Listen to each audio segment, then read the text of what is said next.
complex, or the office complex here in Sandy Point, one of the administrative buildings. You move on down to Millard Street, which takes you down to Downing Street.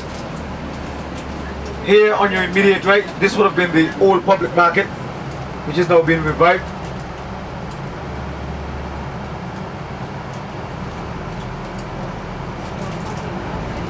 At Millard Street, taking you down to Downing Street area. All these buildings was once used as offices by the British. This one now houses the National Bank, would have been the main office for the governor. At the bottom of Downing Street, you will find two docking facilities. One would have been used by the British military and one would have been used for commercial goods. Yeah, Manchester Street taking you down to Downing Street. This building, which would have known as the Botanical Lodge, this would have been an area where the Freemasons would have protected the British interests here in Sandy Point. They had Freemasons here too? Wow.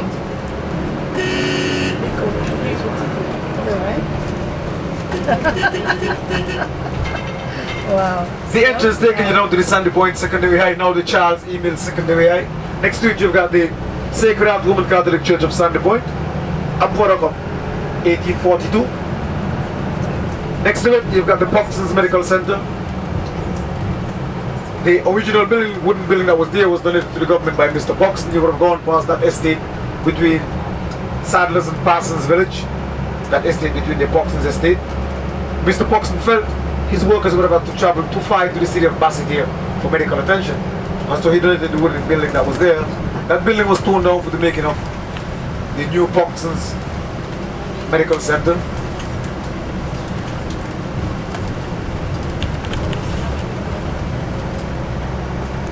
Ahead of us, we have the St. Anne's Anglican Church of Sandy Point, once referred to as the Church of England by the British soldiers who would have been stationed about the fort of Brimstone Hill.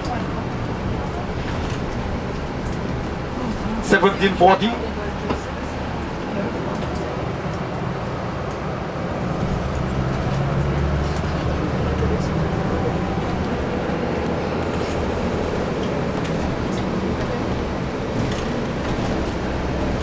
Coming up on your right hand side are the ruins from the school that was built by the British. This would have been the boys' school area. And the ruins that would have been part of the girls' school.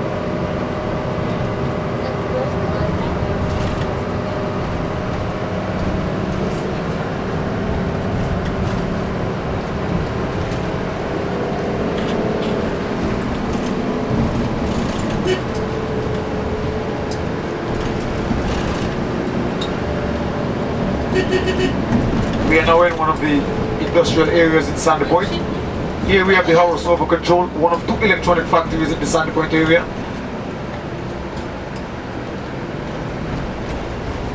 75% of the electronics that comes out of the Caribbean is made, that goes into the US, is made here in St. Kitts. The rest of the Caribbean only accounts for 25% of the electronics that goes into the US. We account for 75% of it coming from St. Kitts itself.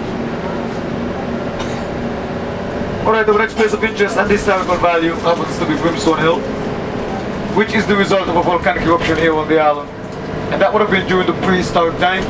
We don't have any particular date of that event, but the evidence would be in the hill. The hill itself is made up of coral, lime, lava, sulfur, and other volcanic rocks. But embedded in those rocks you will find seashells and skeletons from a number of marine animals, showing that that hill was really below sea level. She now stands 750 feet above sea level. On top of that hill lies 42 acres of land. Occupying the 42 acres of land is the biggest fort built by the British in the entire Caribbean. Known as the Brimstone Hill Fortress and also known as the Gibraltar of the Caribbean, the British started building that fort in the year 1690. It was finished in 1794. The British brought over the Africans from Guinea to work alongside the British engineers up there. Those Africans then became the first black regiment fighting alongside the British against the other Europeans in the Caribbean. Barbados became the second island in the Caribbean to have a black regiment. The entrance coming up on your left will take you to the Brimstone Hill Fortress and National Park, the #1 World Heritage Site in the Caribbean. Now every brick that you're seeing up there, your lime that was used as cement, was all carved out from that hill. In 1782, the French brought in some 8,000 plus soldiers. They landed over at Trinity, which is an area now known as Bloody Bay, or you would call it the 1972 corner, according to those old-time drivers. But in that area, the French landed over 8,000 soldiers. They then headed towards the base of the mountain and proceed north towards Brimstone Hill. Once they got here, that is when the fighting started, which lasted for over a month before the British could have surrendered the hill to the French. Upon surrendering the hill, the British kept their soldiers within the vicinity of the fort. That would have lasted for over a year before the French come to the realization that they could not defeat the British from the island of St. Kitts, and so a treaty was signed. The treaty was called the Treaty of Charles. In that treaty, the French gave up all their rights to St. Kitts. In return, they were given 3 islands from the Caribbean. The islands of Martinique, Guadeloupe, and Saint Martin were given to the French for leaving the island of St. Kitts. The French left the island of St. Kitts in October of 1783. St. Kitts was then governed by the British from October of 1783 until September of 1983, when we got our independence. We became self-governed. We have had several visits to the hill from the royal family. In 1967, Queen Elizabeth II visited the hill. In 1979, Prince Charles visited the hill when he attended the Right Honourable Mr. Blatcher's funeral. 1983, when we got our independence, we had Princess Margaret visiting the hill. And last year you had Prince Harry visited the hill. When they was on the tour of the Caribbean, celebrating the 61 years of reign on the throne by Her Majesty the Queen. We're now in the area of the Brimstone Hill Fortress, also known as Jugini. To the back of this fortress and the marine works that goes on here. During the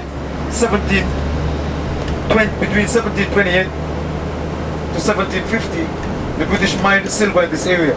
The mines weren't successful, and as a result of that, the mines were closed. But silver was found here. It was just not enough to keep the mines open and to run the mines, paying the staff, and all of that. We are now in the village of Halfway Tree, which got its name from being the halfway point between the ports of Old Road and those in Sandy Point. In the middle of this village, you will find a fig tree giving you the direct halfway mark. These water systems that you're seeing here, they were built by the British in the 1800s. Those that are in villages that does not have the post office, you will find a post office box attached to those water systems.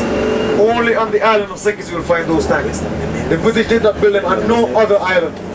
Just the island of St. Kitts alone you will find those tanks. And they're situated in just about every village. Even though they're not used today, they still store water and can be used during the hurricane season when the main water supply is turned off.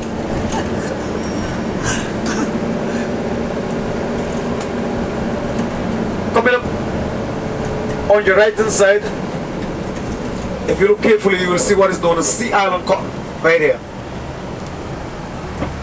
Which one is it? Cotton became a very lucrative crop on the island of St. Kitts after 1648, when Sam Jefferson, one of the Jefferson brothers, left St. Kitts and went on to Virginia for the planting of tobacco.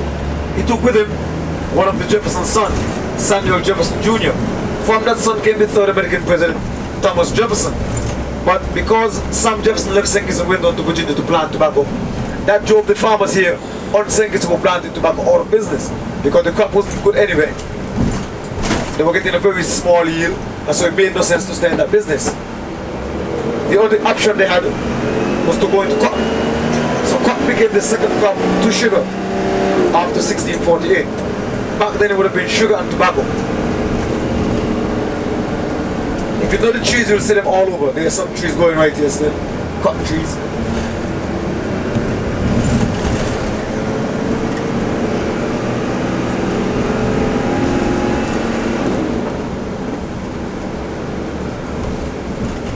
Off to your left, directly over the chimney stack, the arch that you're seeing, or the bowl that you're seeing in the mountain there, that's the mouth of the volcano. You're on the south side of the volcano.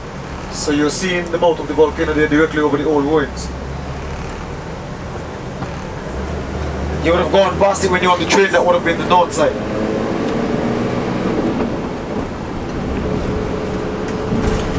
The flamboyant tree, known Locally as the flamboyant tree. Known internationally as the poinciana tree, was brought to the island by Governor Dipunsi of the French. He brought them over from Madagascar.